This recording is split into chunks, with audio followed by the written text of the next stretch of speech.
Syracuse,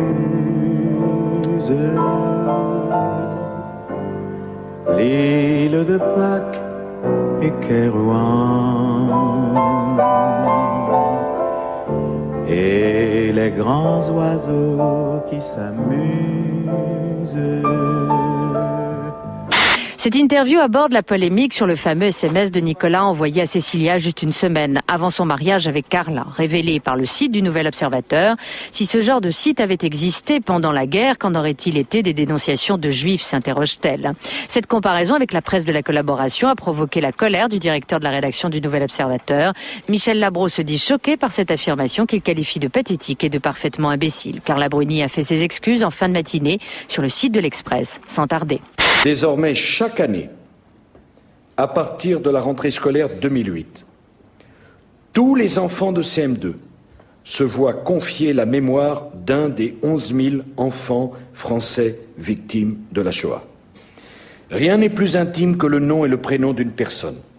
Et rien ne touche autant un enfant que l'histoire d'un autre enfant de son âge, qui avait les mêmes jeux, les mêmes joies et les mêmes espérances que lui, mais qui, à l'aube des années 40, avait le malheur de répondre à la définition de juif. Hier soir, Nicolas Sarkozy a demandé aux élèves de CM2 d'honorer la mémoire d'un enfant français victime de la Shoah. Monsieur Sarkozy a 10 ans, un enfant n'est pas trop jeune pour prendre conscience d'un tel événement historique? Pardon? Regardez-moi. Mon fils Jean, dès 7 ans, je lui ai lu la biographie de Judas. Il la connaît par cœur. Jean, page 68, deuxième paragraphe.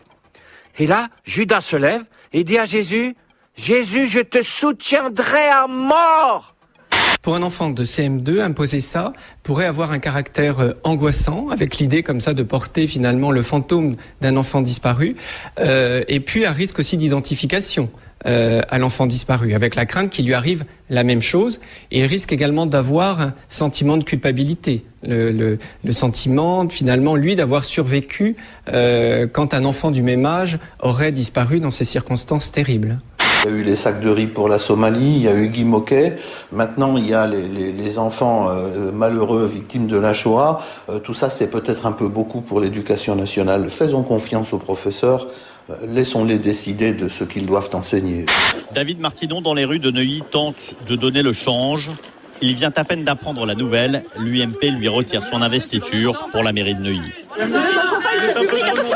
Le porte-parole de l'Élysée fait quelques pas avec les journalistes, histoire de montrer qu'il encaisse avant de quitter la ville.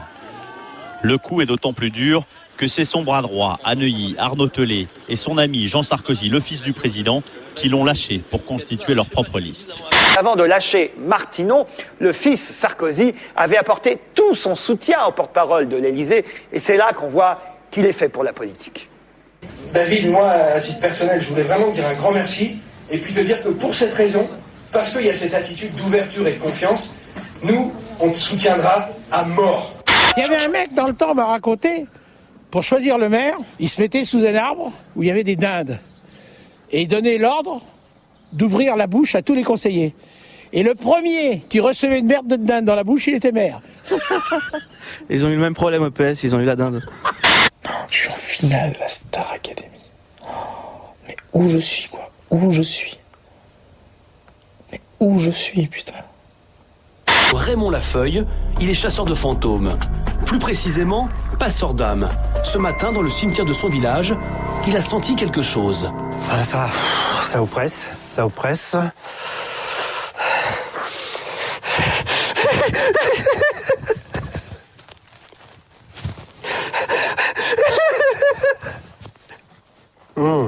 Raymond Lafeuille n'a pas peur de passer pour un illuminé. Et ben là, il y avait une dame qui n'était pas partie, et puis je la reçois, demander de l'aide. L'autre jour, j'ai discuté avec un ami d'ici qui m'a dit « En France, c'est pire. Les femmes mariées attendent que leur mari soit parti au travail et elles font ça chez elles. Les Brésiliennes ne font pas ça. Elles sont plus respectueuses. Elles vont au motel. C'est plus respectueux envers le mari. » Ça roule.